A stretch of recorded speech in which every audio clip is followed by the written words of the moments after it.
This is Star Wars, The Force Unleashed 2. We're here on PlayStation 5. Be sure to like the video. Subscribing is great as well. So this is the second in the two-part... Ooh, I've been blinded. The two-part Force Unleashed series, or, well, selection of games, here on PlayStation 5. The only way to play this is currently through the PS Plus streamed offering.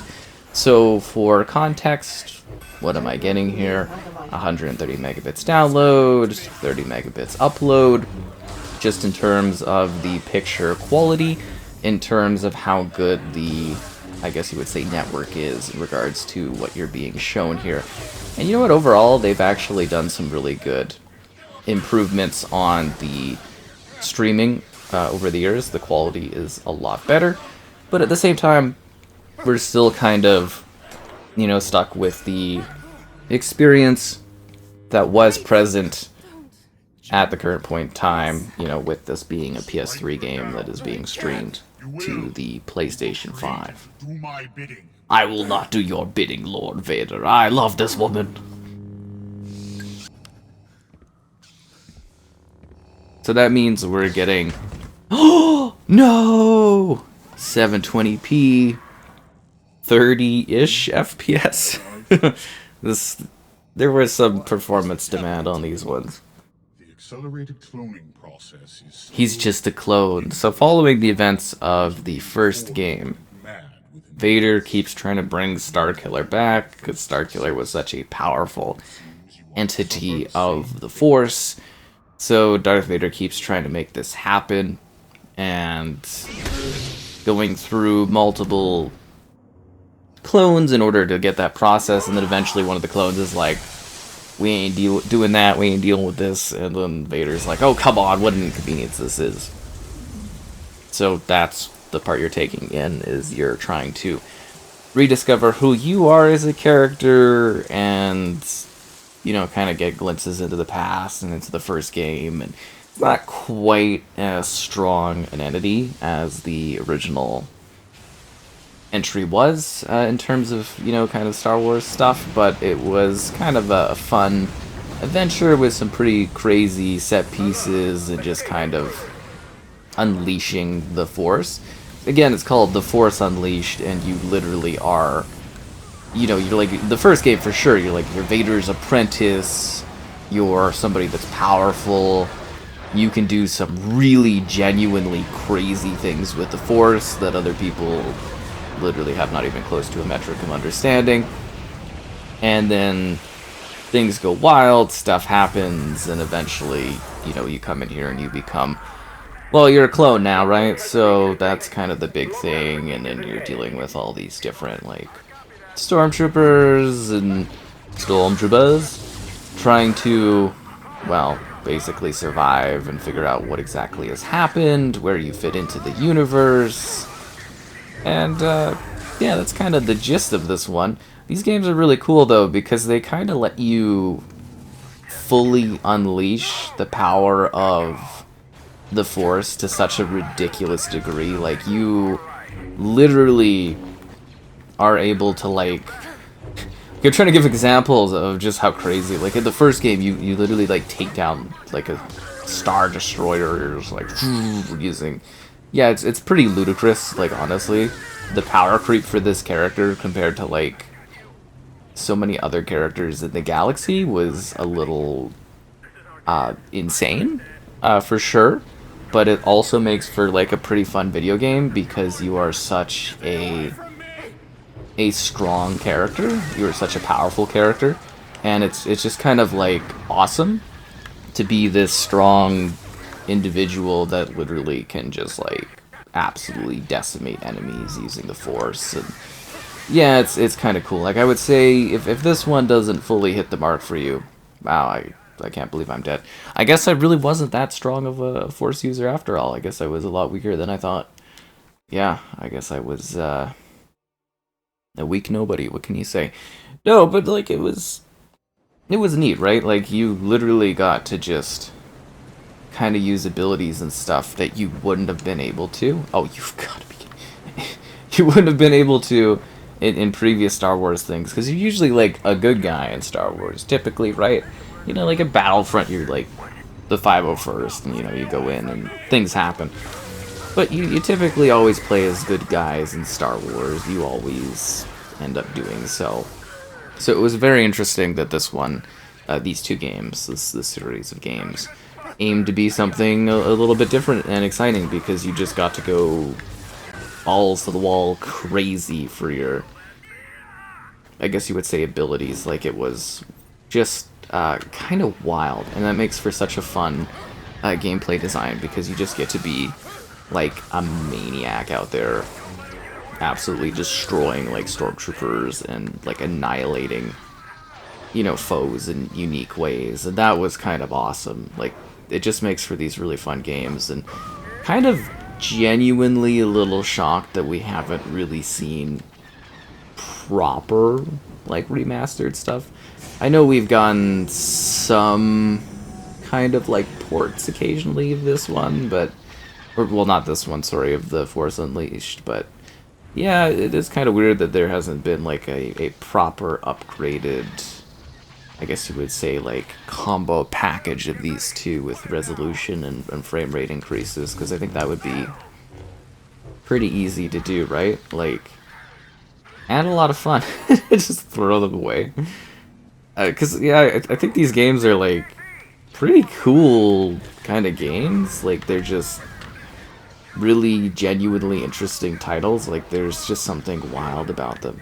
And what was also really cool when these ones released too was like these are basic, like these are non-canon, right? Like, these are not canon in Star Wars in the modern era, which is totally okay for sure. I don't have a problem with that, I guess, because it is just kind of like, how do you fit these in from a power level? And I'm hoping that like Starkiller kind of pops up again, because he's such an interesting character.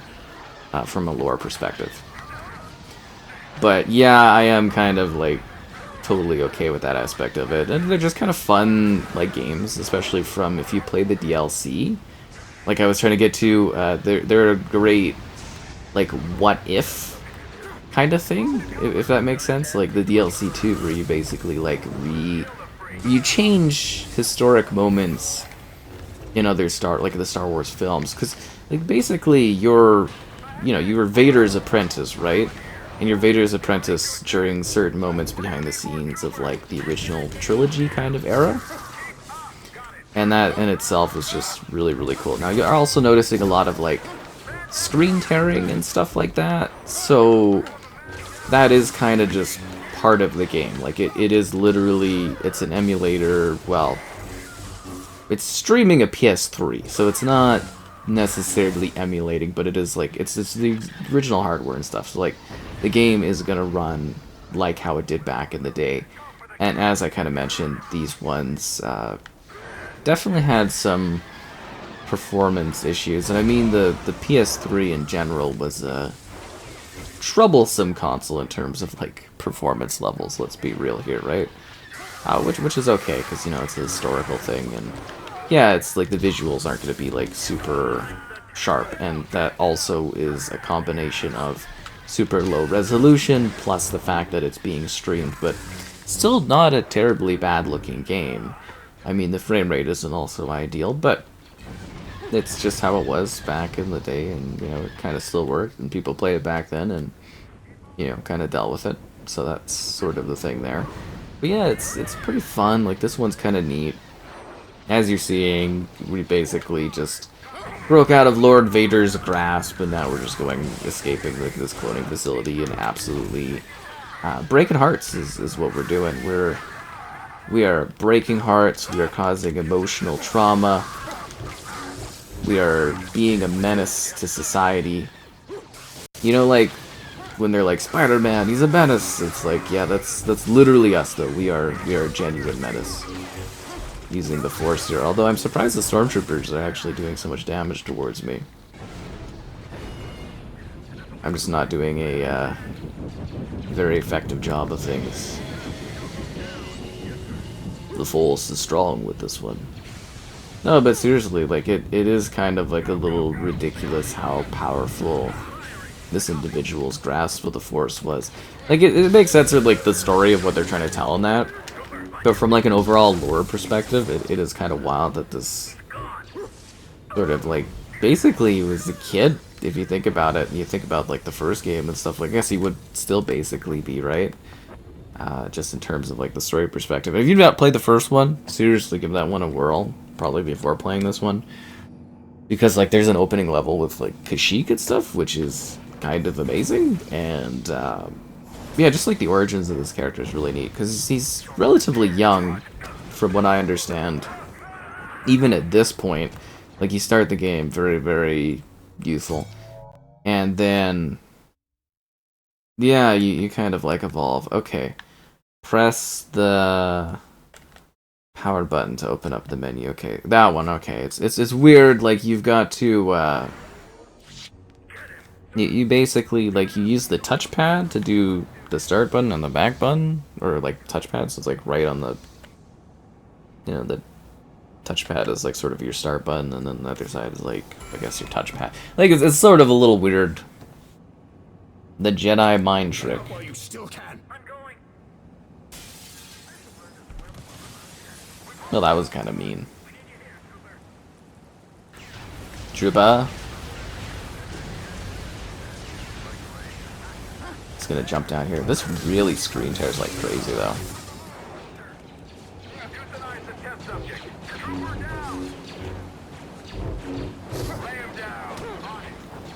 Lightning!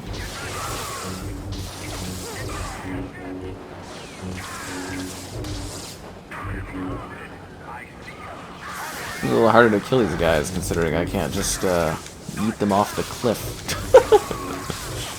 It's my usual solution to tougher enemies in these games, is just to, like, literally send them off into oblivion, but you do have, like, all these different combos. Oh, you can just throw them against the red barrier wall, eh? You monster. So yeah, I think from, like, a story perspective, it's pretty fun. Like, if you've ever wanted to live out Sith fantasies of being, like, a crazy, powerful Force user, I don't think there's really much else I can think of that allows you to be this ridiculously overpowered. And you become more powerful as you get different abilities, like we kind of showed off there.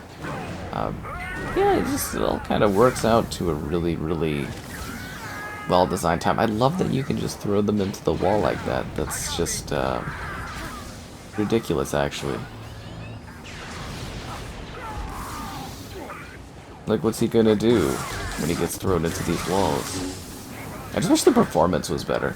Like, I know we're dealing with something that's, like, pretty low res, but, you know, that is, you get used to, but weak performance is not ideal, and that was the problem with, like, the PlayStation 3 back in the day. Not to say the 360 was, like, necessarily the peak of performance, but the trouble of the architecture of the PS3 was not ideal, for sure. I think that's also why we have such emulation issues, or a lack of emulation interest from PlayStation as well, but we're starting to get some other stuff emulated, which is cool. I'd love for them to crack proper PS3 emulation. I think that would be amazing for sure, right? Because that is one of the great benefits of the Xbox side of things, is like you can just like natively play this game. Ah!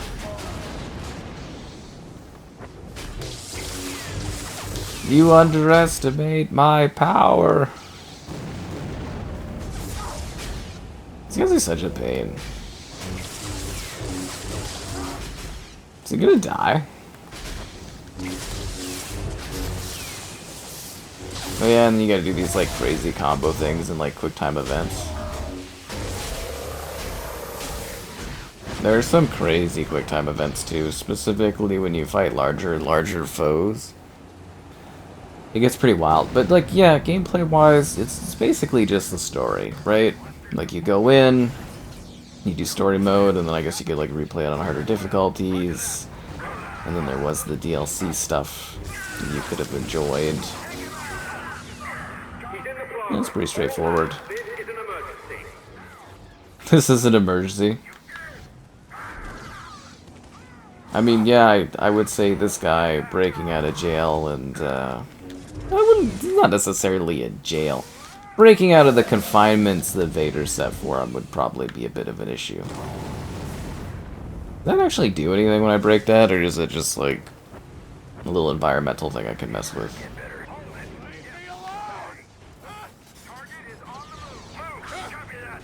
Ow! These guys are such a pain.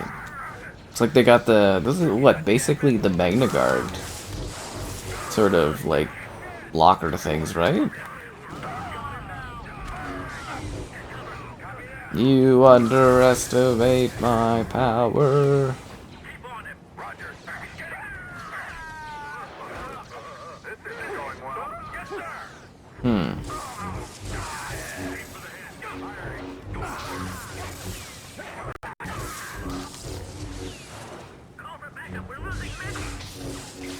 There's just something so cool about lightsabers.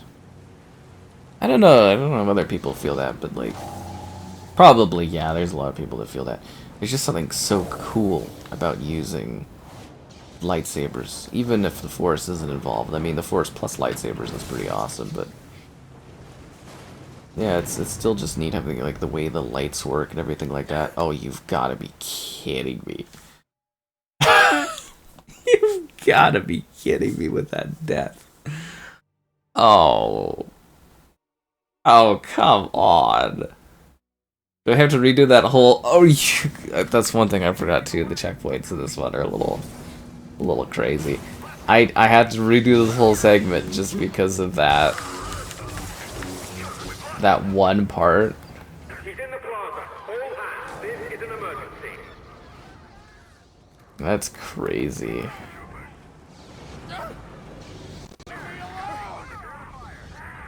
Also, he's got some like crazy, funny kind of like grunt things when he gets hit. Always been entertaining in these games.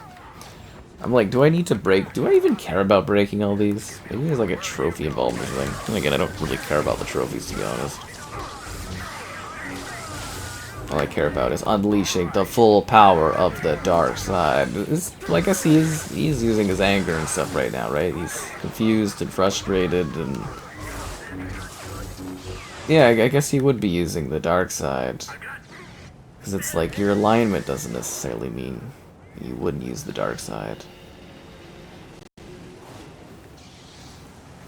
Do I have to stand on this and use this, or am I supposed to be... I think I'm supposed to be off of it, and then, okay, it wants me to raise it to a certain height. Got it. Right? There we go. I love the idea that if you die here, you have to, like, go all the way back or something. Like, it doesn't have... Because some areas have, like, a failsafe, and that one is just like, nah, not allowed. This is such a cool game. Seriously, though, it is, like, totally weird that we haven't gotten, like, a remastered combo pack. Because they brought this to the Switch. Not this one, but, like, the first one. They brought it to the Switch. Maybe we're just pretending that this isn't a thing.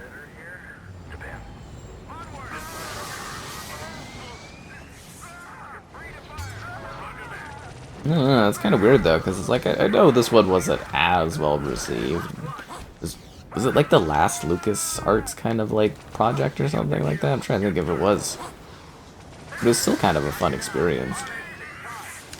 Still Star Wars, still a pretty cool game, and I mean, I guess it's still available, so can't complain too much, because at least we get to still enjoy this. This is probably a trophy for destroying each of those little things. Nah, I really don't care that much. We're just doing this to show it off anyways. You underestimate my power. Oh, that wasn't good. Let's try that again. Nope. So what is this, like a prison guard specifically to like freeze Jedi? Bet you didn't like that, eh, giant robot? So anyways, Force Unleashed 2. Pretty cool game. Definitely worth checking out if you think it's kind of neat, but I do highly recommend in this situation to play the first game if you can first. Like, you can dive into this and you can play it by itself, but I do feel like you don't get the full scope of the package by you know, missing the first one.